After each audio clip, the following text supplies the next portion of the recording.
बच्चों, आज हम पढ़ेंगे आवेशित संधारित्र की स्थितिज ऊर्जा। ठीक है। तो जब भी किसी संधारित्र को आवेश दिया जाएगा, किसी भी संधारित्र को आवेश दिया जाएगा तो हमको उसे आवेशित करने में कार्य करना पड़ेगा। ठीक है बच्चों।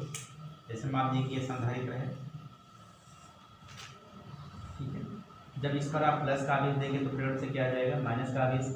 जैसे ही कुछ मात्रा में आवेश दिया, इस पर कुछ आवेश आया और फिर आप आवेश इसको दे रहे हैं, तो ये जो पहले वाले आवेश हैं, ठीक है, जब आप दोबारा आवेश देंगे तो क्या करेंगे, उसको प्रतिकर्षित करेंगे। तो क्या होगा कि इस प्लेट को आपको आवेशित करने में इन आवेशों के प्रतिकर्षण बल के विरुद्ध आपको कार्य करना पड़ेगा। ठीक है। तो जब आप इनके प्रतिकर्षण बल के विरुद्ध कार्य करेंगे संधारित्र को आवेशित करने में, तो यह किया गया कार्य आवेशित करने में, जब आप इसे आवेश दे रहे हैं, Q तक आपने दे दिया, तो आवेशित करने में आपको कार्य करना पड़ेगा। तो यह किया गया कार्य जाएगा कहाँ, तो इस संधारित्र में जो है स्थितिज ऊर्जा के रूप में संचित हो जाएगा। ठीक है। तो अब इस संधारित्र को आवेशित करने में किया गया कार्य ही क्या होती है, उसकी स्थितिज ऊर्जा। ठीक है। तो इसी चीज़ को हमें क्या करना है, समझ इसकी ऊर्जा को हमने इसे आवेशित किया, तो आवेशित करने में, ठीक है, आवेशित करने में इसकी ऊर्जा कितनी होगी या हमें कितना कार्य करना पड़ेगा। ठीक है। यह किया गया कार्य ही क्या होगी, इसकी स्थितिज ऊर्जा होगी। तो हम मान लेते हैं कि कोई हमारा संधारित्र है जिसकी धारिता क्या है, C है। ठीक है। और संधारित्र को आवेशित करने की प्रक्रिया में जो है, किसी क्षण जो इस पर आवेश की जो मात्रा है, सपोज दैट वो क्या है, Q डैश, और उस समय जो विभव है वो क्या है, V डैश है। हमने लिख लिया इतना, माना कि संधारित्र की धारिता C है तथा किसी क्षण संधारित्र को आवेशित करने की प्रक्रिया में, आवेशित करने की प्रक्रिया में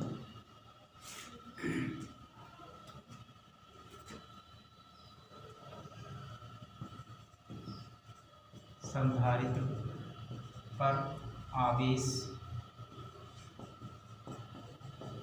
ठीक है, जब आप आवेशित कर रहे हो तो किसी क्षण मान लीजिए संधारित्र पर आवेश क्या है, Q डैश, तथा प्लेटों के बीच, तथा प्लेटों के बीच विभवांतर क्या है, V डैश है। ठीक है।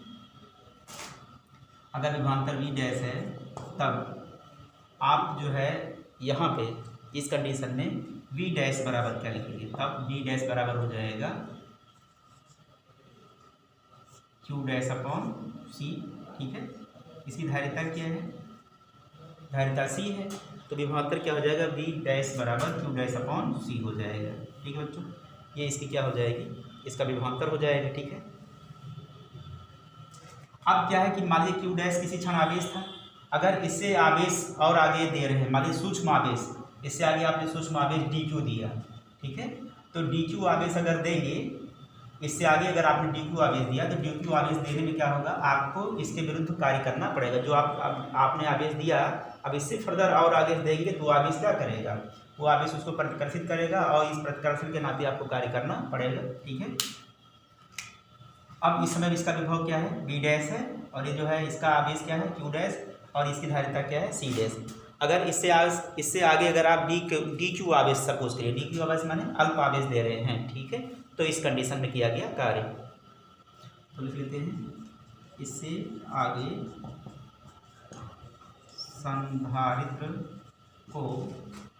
आगे संधारित्र को dq आवेश देने में किया गया कार्य। अगर आवेश आप dq देंगे तो कार्य भी dw होगा। ठीक है। तो dq आवेश आपने दिया, और हमारा जो विभवांतर की परिभाषा है उसके कार्य देखें।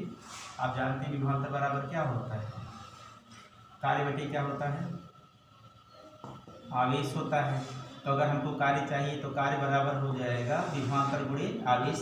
तो विभवांतर क्या था, V डैश था, और आवेश आपने क्या दिया, डी क्यू दिया, तो इतना आपको कार्य करना पड़ेगा।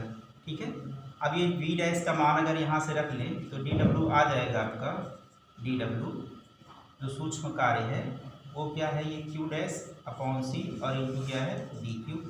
ठीक है, तो हमें डी क्यू पता चल गया। इसी तरह से हमको D Q D Q D Q सारे कार्य को क्या करना है, जोड़ लेना है। ठीक है, तो अगर संधारित्र को क्यू जीरो आवेश से, शून्य आवेश से कितना आवेश दिया गया हो, क्यू आवेश दिया हो। शुरू में आवेश कितना था, जीरो था, अब आवेश कितना हो गया, क्यू। तो जीरो आवेश से इसे क्यू आवेश तक के देने में हम संपूर्ण कार्य निकालना चाहते हैं, तो इसके लिए हमको क्या करना होगा, इंटीग्रेट करना होगा। तो अब लिख लेते हैं, संधारित्र को शून्य आवेश से क्यू आवेश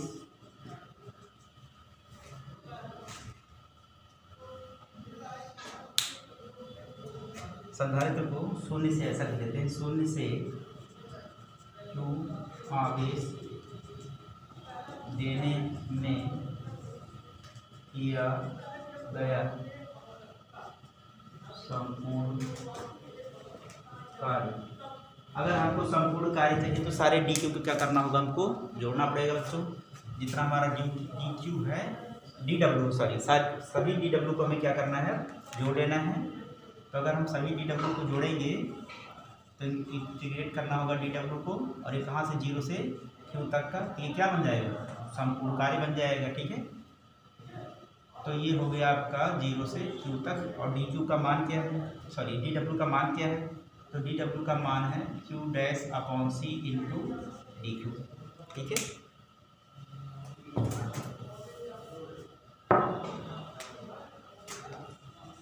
अब इसी को हल कर लेते हैं। सी कांस्टेंट है, इसकी धारिता क्या है, नियत है, तो अगर ये कांस्टेंट है तो जीरो से क्या हो जाएगा, क्यू तक, और ये हो जाएगा क्यू डैश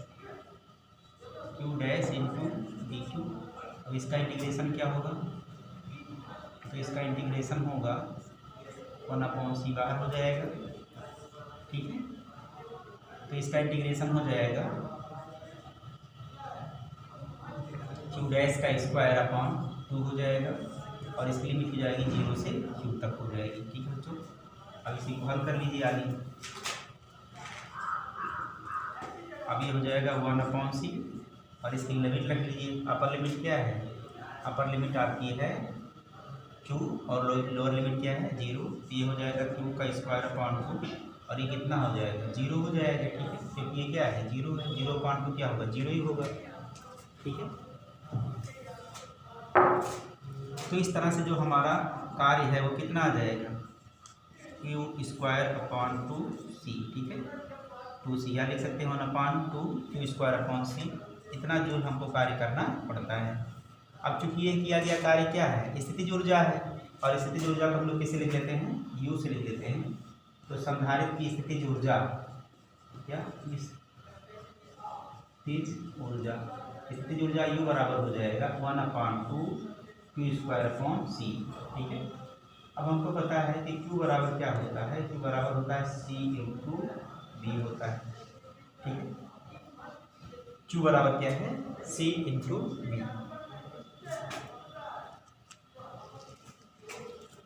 ठीक, तो Q के स्थान को क्या लिख सकते हैं, हाफ, यहाँ पर हो जाएगा C square B square upon C, ये बन जाएगा CV स्क्वायर। ठीक है, B क्या हो गया, प्लेटों के बीच का विभवांतर। ठीक है, प्लेटों के बीच का ये विभवांतर हो गया। तो एक फार्मूला ये हो गया। ठीक है, हाफ क्यू स्क्वायर अपॉन सी, और दूसरा अगर इसका मान रख देते हैं, दूसरा मान रख देते हो अगर जो, तो q square two c b हो जाएगा, तो लिखा जाएगा हाफ सी बी स्क्वायर लिखा जाएगा बच्चों। ठीक है, और सी बराबर हम जानते ही हैं, सी बराबर क्या होता है, 2/b होता है। तो आप इस समय अगर इसको लिख दें, ठीक है,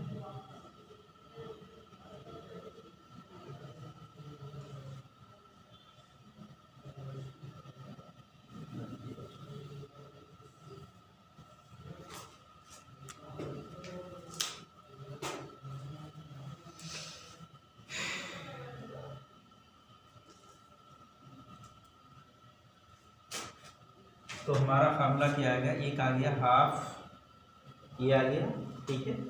यहाँ पर हमने सी क्यू के मान को रख लिया है, ठीक है बच्चों। अब अगर हम जो है यहाँ से सी बराबर रख लेंगे तो सी बराबर क्या हो जाएगा, क्यू अपॉन बी हो जाएगा। अगर इसको रखेंगे आप तो आ जाएगा half q upon b into b square, और बी से भी क्या हो जाएगा, एक घात कैंसिल हो जाएगी और कितना आ जाएगा बच्चों, हाफ क्यू बी, ठीक है, हाफ क्यू बी। तो इसको भी याद रखना है कि अगर इसका मान रख लोगे तो सीधा लिख लेंगे, इसको आ जाएगा कितना, हाफ क्यू इंटू बी, मात्रा क्या हो जाएगा, जूल हो जाएगा। तो इस तरह से जो है संधारित्र की धारिता हो जाएगी हाफ क्यू स्क्वायर सी, हाफ सी बी स्क्वायर और हाफ क्यू बी भी हो जाएगा, ठीक बच्चों। तो ये हमारे संधारित्र की क्या है, धारिता, संधारित्र की स्थितिज ऊर्जा, संधारित्र की स्थितिज ऊर्जा, इसको सी क्यू से लिखना है। तो ये तीनों फार्मूला हमको याद रखना चाहिए, ये वाला, ठीक है, और ये वाला और ये वाला।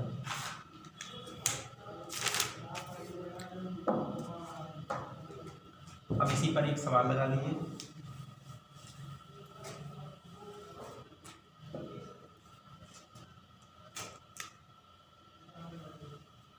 कह रहे हैं कि 12 पिकोफैरेड का एक संधारित्र, ठीक है, 12 पिकोफैरेड का एक संधारित्र 50 वोल्ट की बैटरी से जुड़ा है, 50 वोल्ट की बैटरी से जुड़ा है, ठीक है।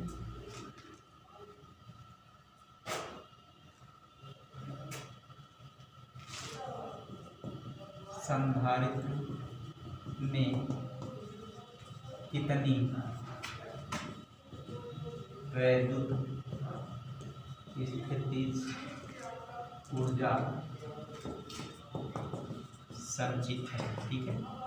जब आप इस संधारित्र की धारिता दी गई है 12 पिकोफैरेड, अब विभवांतर प्लेटों के बीच जो बैटरी जोड़ी गई वो 50 वोल्ट की जोड़ी गई है, तब बोल रहे हैं संधारित्र की धारिता कितनी है, ठीक है।